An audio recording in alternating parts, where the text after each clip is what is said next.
Tag আমরা এখানে ইমেজও use করতে পারি, ঠিক আছে। অনেক সময় যে আমরা তোমাদেরকে দেখলাম হাইপার মিডিয়া যে ইমেজটা ইউজ করছে, ইমেজ ইউজ করার জন্য কিছু ট্যাগ আছে, ঠিক আছে। ইমেজের ট্যাগটা কি? ইমেজের ট্যাগটা হচ্ছে তোমাদের IMG SRC, ঠিক আছে। এখানে ট্যাগটা মূলত এটা IMG, আর এই SRC যেটা ইউজ করা হচ্ছে সেটা অ্যাট্রিবিউট। তাহলে অ্যাট্রিবিউটটা কি? অ্যাট্রিবিউট যদি চেনার উপায়টা হচ্ছে এই যে ওপেনিং যে ট্যাগটা থাকে, ট্যাগের সাথে যে বাড়তি অংশটা থাকে, এই পুরোটা হলো অ্যাট্রিবিউট। ওকে, তাহলে ইমেজ ট্যাগটা কি? ওই পেজে ছবি যোগ করতে যে ট্যাগ ইউজ করা হয় বা এলিমেন্ট ইউজ করা হয় তাকে বলা হয় ইমেজ ট্যাগ, ঠিক আছে। এটা একটা এমটি ট্যাগ। এটা কেন এমটি ট্যাগ বলছি দেখো, এটা কিন্তু ওপেনিং ট্যাগ আছে, ঠিক আছে। এই যে ইমেজ দিয়ে শুরু হয়েছে আর এই যে ইমেজ দিয়ে শেষ হয়েছে, দেখছো এই যে এটা এখানে কিন্তু দুইটা রয়েছে, এই একটা এই একটা। এখানে ইমেজ ট্যাগটা কিন্তু এই যে একটা ব্র্যাকেটে শুরু হয়েছে, একটা ব্র্যাকেটে শেষ হয়েছে, কিন্তু এখানে কোনো ক্লোজিং ট্যাগ নাই, এজন্য এটা হলো এমটি ট্যাগ। দেখো ইমেজে দুই ধরনের ট্যাগ আছে। ইমেজ ট্যাগটা আমরা দুই ভাবে লিখতে পারি। এখানে হচ্ছে দুইটা ফরম্যাটে দেওয়া আছে।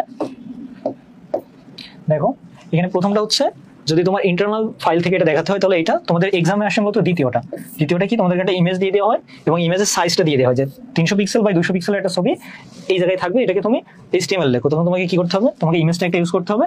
তারপর SRC বলতে বোঝায় সোর্স। ইমেজের সোর্সটা কি? ইমেজের সোর্স হচ্ছে image.jpg। এই যে আমি যে নামটা ইউজ করছি এটা কোথা থেকে আমি নিয়ে আসি নাই। তোমরা যখন প্রশ্ন করবে, মানে উদ্দীপকের প্রশ্ন লিখবে, তখন এই ফাইলের নামটা তোমাদেরকে দিয়ে দেওয়া থাকবে। তখন তোমরা কি করবা? এখানে সেই ফাইলের নামটা দিবা।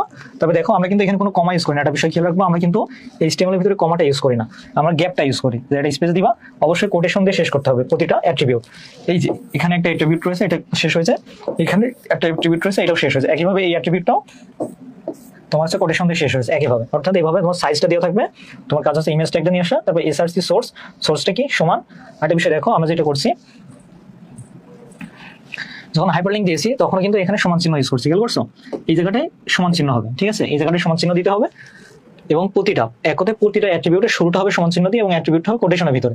এখানে দেখো অ্যাট্রিবিউটের শুরু হয়েছে সমান চিহ্ন দিয়ে, অ্যাট্রিবিউটটা কি? সোর্স, সমান চিহ্ন, কোটেশন দিয়ে শুরু, কোটেশন দিয়ে শেষ।